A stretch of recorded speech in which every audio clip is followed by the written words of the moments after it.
the time for yesterday's solution and the new problems. So yesterday I have given two problems, and the two problems were basically, one was from the electrostatics and the second one from the rotational motion. The first problem first I discussed. It's an electrostatic problem, and in fact it is basically dealing with the distribution of charge on the metallic body. So we are having a cell of some given radius with some cavity in it. We are having a metallic sphere of radius r by 2, radius r, metallic sphere of radius r, and within the sphere there is a cavity sphere of radius r by 2, and there is a point charge placed somewhere between center and the surface, say at distance r by 2, it is given in the question. And we are having another charge, external charge at distance r from the surface. So this distance is r, here is the point. So what is going to happen with this? Now the question tells me what is the work required to put extra q charge on the cell, on the sphere. What is the extra q charge? I want to bring the extra q charge on this sphere. So what is the work required for this? So before bringing this charge, let me think what is going to happen here with this sphere and this arrangement.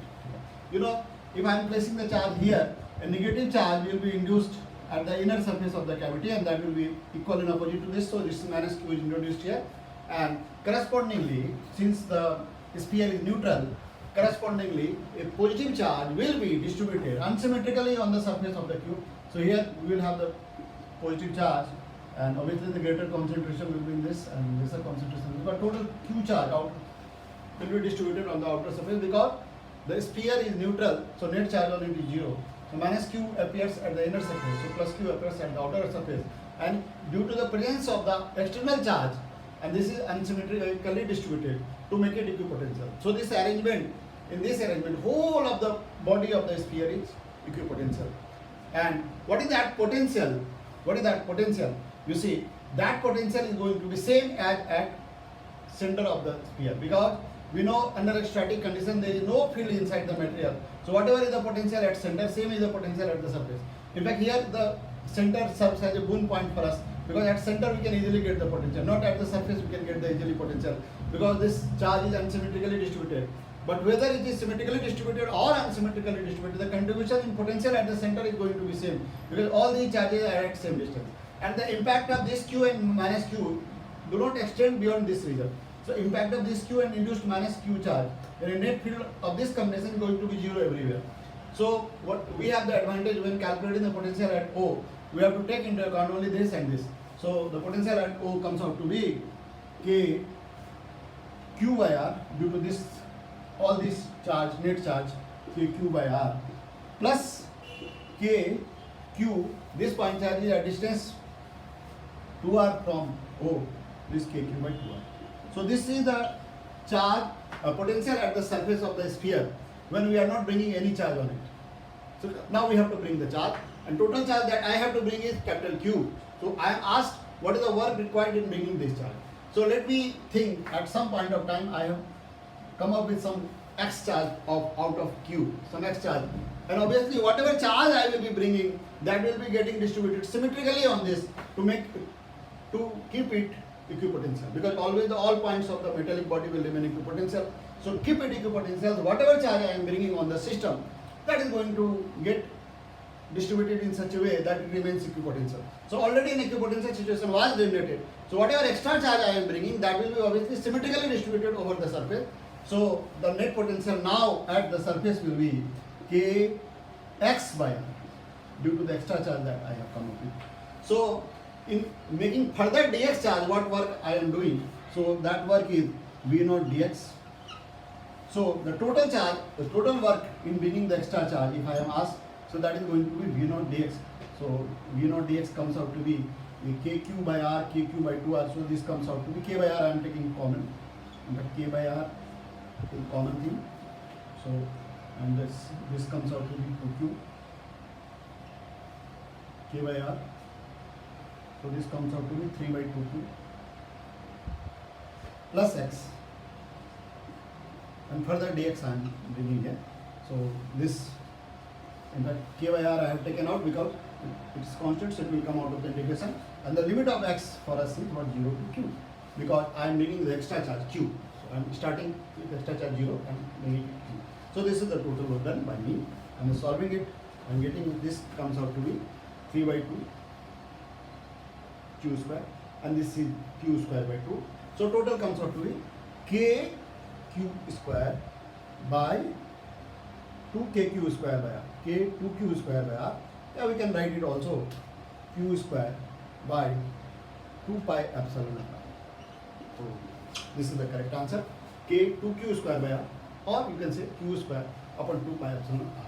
So this is the first question of yesterday's problem, and the next question we are moving on. And this is the first question. So basically this is the distribution of charge on the metallic body and how to calculate the potential. So you can see here, even if the charges are distributed unsymmetric, we can calculate the potential, and using that potential we can solve the problem. Okay. So in the first response it might be, one might think how to solve that problem, but we have to take, even if the charges are distributed unsymmetrically, we can calculate the potential. So that is the basic thing that we are doing. So we are moving into the next problem, the question number 2. The question number 2 is, actually the question of precision of angular momentum. Actually we are given a rod that is hit at a point say O, and it is rotating as a conical pendulum, making an angle phi with the vertical axis. So it is rotating as a conical pendulum. So we are having this with angular velocity omega, and this rod has got mass m, length m, and it is rotating as a conical pendulum. So we have to get it solved. So it's rotating as a conical pendulum, making an angle phi with the vertical axis. So we have to get it solved. So what you can see here, first of all, I am going to see the angular momentum. You see, angular momentum when I calculate, I am considering to calculate angular momentum. Whenever a rigid body is rotating, its net angular momentum is actually the vector sum of the angular momentum of different elements. So what I am doing here, I am taking a small element at distance x of length dx. So this is just like a particle which is moving on a circle of radius small r, and this small r is going to be x sin phi. So the velocity, this is moving on a circle of this radius r equal to x sin phi with angular velocity omega. So the velocity of this particle is going to be, it is coming like this. So it's at this time it is out of the plane, I am considering like this. So the velocity of this particle is going to be equal to omega r. V equal to omega r. So omega r comes out to be omega r, V is equal to omega r. That comes out to be omega into x sin phi. So the angular momentum, that is r cross p. So about O, I am calculating the angular momentum. So the dl vector, angular momentum of this element about O is r is x vector and p vector is this. So r cross p. So r से p की तरफ जाएंगे ऐसे. तो ये मैं देख पा रहा हूँ कि r से p की तरफ मैं जब जा रहा हूँ तो ये यहाँ पे clockwise sense में आ रहा है. So this comes out to be the dl vector. इसके perpendicular ऐसे आ रहा है.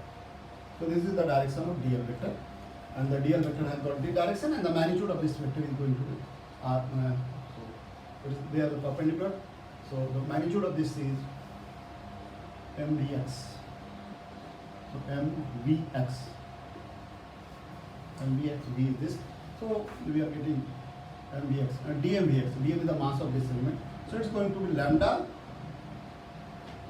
omega x square sin phi dx. So this is the angular momentum. The direction of this angular momentum is this, and the magnitude is this. So this is the angular momentum, and you can see the angular momentum has got two components. One is the vertical and one is the horizontal. So net angular momentum, since for all the elements the angular momentum is in same direction, so the net angular momentum here comes out to be the integration of this. So that is lambda omega sin phi x square dx, and the limit of x is 0 to l, that is the length of the rod. So this comes out to be lambda L I know is m, so m L square omega sin phi by 3. This comes out to be the angular momentum. The net angular momentum is this. So this net angular momentum vector is right. This is the net angular momentum, and the net angular momentum is making an angle of 90 degree with the direction of the rod. So I am just taking this line as a reference. So this is the angular momentum. Now we have got two components of the angular momentum. This is the example of a process angular momentum. In fact, if I take the angular momentum here, it is angular momentum is also rotating like a cone, rotating over a cone on the surface of a cone. It is rotating. So this is the case of the processing vector. When a vector is processing, its one component remains constant and other perpendicular component moves on the surface. So I can take the two component of this angular momentum, L vertical and L horizontal. This is the horizontal component. So what is interesting here, the horizontal component is moving on the circle. Horizontal component is moving on the circle. So if I take only the horizontal component, so this is the LH. So LH is doing what? LH is moving on the circle. So when a vector is moving on a circle, keeping its magnitude constant, this rate of change of its magnitude is going to be, so dl by dt is going to be, the magnitude of dl by dt is simply LH into omega. If this LH is moving with angular velocity omega, then the magnitude of this rate of change of angular momentum, the magnitude of the rate of change of horizontal angular momentum is LH omega, and that is the net rate of change of horizontal angular momentum. So this is LH into omega, and the direction of this is towards omega, opposite to omega, because LH is radially inward. So the direction of this tau is radially inward. Radial inward का मतलब इस point पे अगर हम लोग बात करें तो अंदर की तरफ, यहाँ पे अंदर की तरफ टॉर्क का डायरेक्शन है, ठीक है। और ये टॉर्क कहाँ से आ रहा है हमें सोचना होगा, because if you consider the torque about O, the only torque is that due to gravity, because the only force that is acting on this rod, there are two forces acting on the rod, one is at the hinge point and the torque of the force at hinge point is going to be 0 about O, because R cross F is 0. So R is 0, so R cross F is 0. So we are not having any torque of hinge force about O. We are only having the torque of mg about O. So mg is effectively acting at center of mass. So the torque of mg is going to be R cross F. If I take mg is in this direction at center of mass. If this is center of mass, mg is in this vertically downward direction, and R is going to be L by 2. So we are getting the torque of mg to be what? Torque of mg is going to be R into mg into sin phi. R into mg into sin phi. So L by 2 into mg sin phi is the torque of weight, and that is obviously going to be in the what direction? R से ये देखिए आपका ये जो sense है वो anti clockwise है, तो R ऐसे है, R cross F, so R से mg की तरफ जा रहे हैं, तो ये क्लॉकवाइज सेंस बना यानी into the plane. So this is the direction of the torque. So torque vector is into the plane, and the same is the direction of the horizontal component of the rate of change of momentum, angular momentum is inward. So this is satisfying. This tau is being satisfied. This. So I am equating it. So this is going to be LH omega, and LH is what? Net L is this. So what is the horizontal component of LH? So we know this is LH. This is phi. This is phi. So if this is phi, what is the this is again phi. So LH phi, 99 phi. So LH is going to be L cos phi. So we are putting it L cos phi. So this comes out to be LH is going to be L cos phi. So L this into cos phi into omega. So this is going to be ml square by 3 omega square sin phi cos phi. So this is the torque, and this is actually being satisfied with this. So omega I am getting it solved, and effectively what is omega? Sin phi is getting cancelled, and omega I am getting as, so solving it I am getting omega. So finally my answer is omega equal to under root, get it solved, 3g by 2l cos phi. So that is the answer. Someone may write it as under root 3g sec phi. So this is the answer of omega. So we have solved both the problems, and there is, so this is the question number 2. So question 1 we have discussed, question 2 we have discussed. So both the questions are already discussed, and then one more thing we are having here. Today's question also we have to see what is the today's question. So we are moving to the today's question. There are 2 questions today. So let me move to the question for today. So this is the solution of yesterday's problem. Okay. In fact, I have got more responses today, and both the options correct. I am getting from the student of modern DPS school Faridabad, that is Bhavik Chandana, and again I am getting the response from Rishit Singla, but one of the answer for this question he has got the incorrect answer, and the first question he has got correctly. In fact, I got more correct answer from two more students. There are so many 3-4 more correct answers. So I'm thanking all of them for participation, but the reward goes to Bhavik Chandan because he has got both the answers correct. So it will get done. Okay. Thank you for participating. And the time for today's question. So we are having 2 questions as stipulated for every day. So I will take the 2 questions from the different topics, one from 11th and one from 12th. So the first question that I am going to take up today is, there is a question of a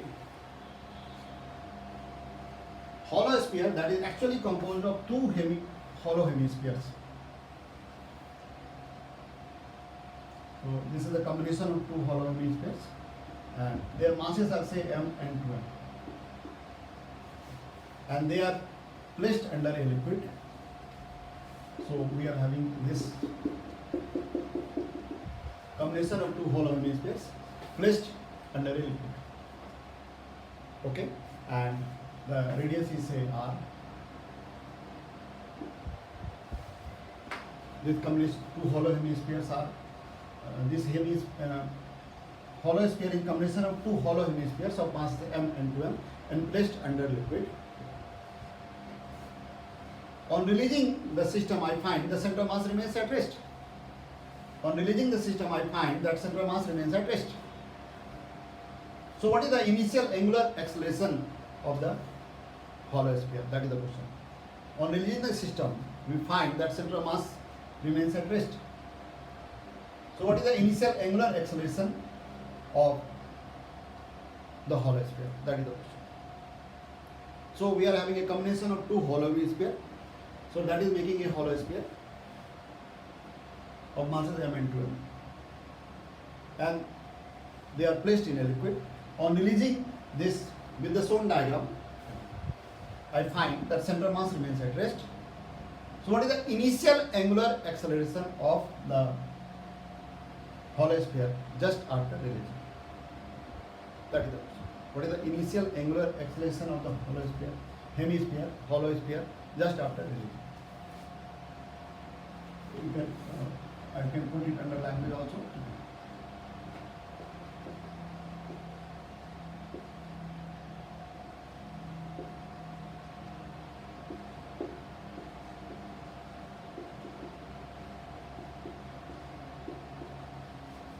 A hollow sphere is combination of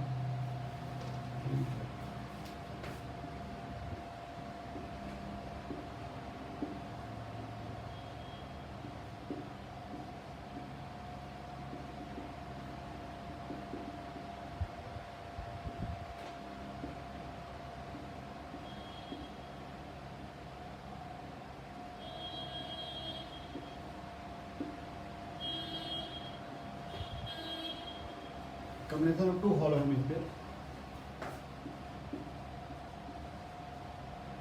On releasing in a liquid,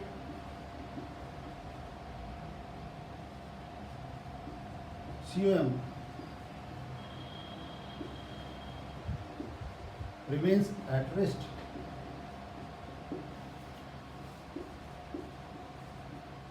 What is initial angular acceleration? So that is the question. What is the initial angular acceleration? Okay, so that is the first question. And the second question for today is, that is again from the 12th syllabus. So again this question comes from the optics. So this question is, apart from optics, this is also from the general logic, you can say. So the second question, the time for second question. So this is the day 3 of our series. Day 3. Day 3 is 9-9-20. So this is day 3 of our series, 9-9-20. And the second question, we are moving to the second question, but before that, we will take the snapshot of this question.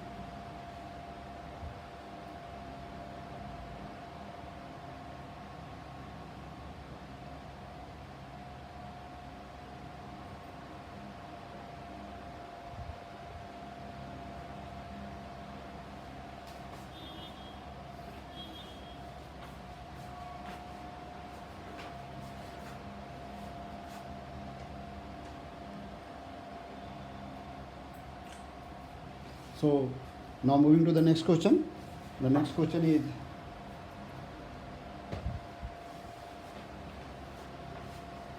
question number 2.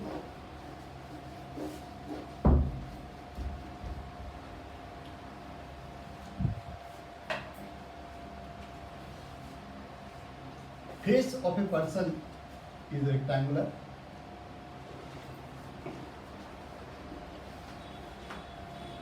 Yeah, I can tell it like width of face of a person is 30 centimeter, while the distance between his eyes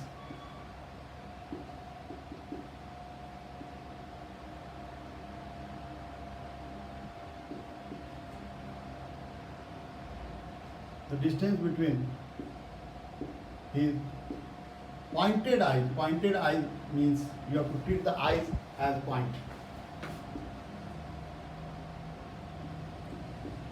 10 centimeter. And the height of the face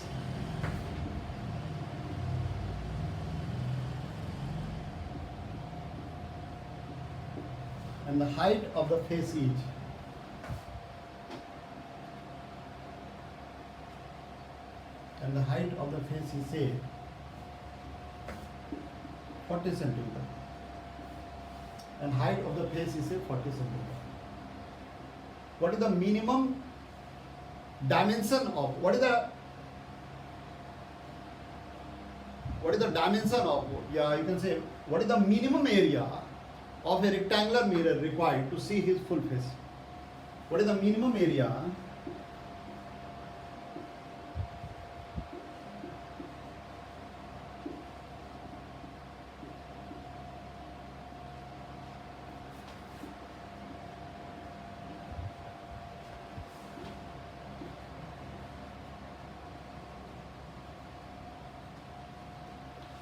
what is the minimum area of a rectangular mirror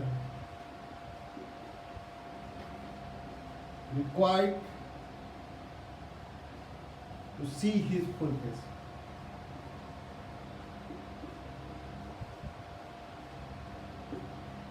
What is the minimum area of a rectangular plane mirror required to see his full face? Plane mirror, rectangular plane mirror required to see his full face. So that is the question for today. This is the question 2, and question 1 I have already discussed. So let us meet tomorrow and discuss these problems. So these problems are emphasizing on the fundamental concept of the topic, and apart from that it is run up for the JEE Advanced also. So I hope you all are enjoying the problem, and I hope more and more people join and participate. Thank you.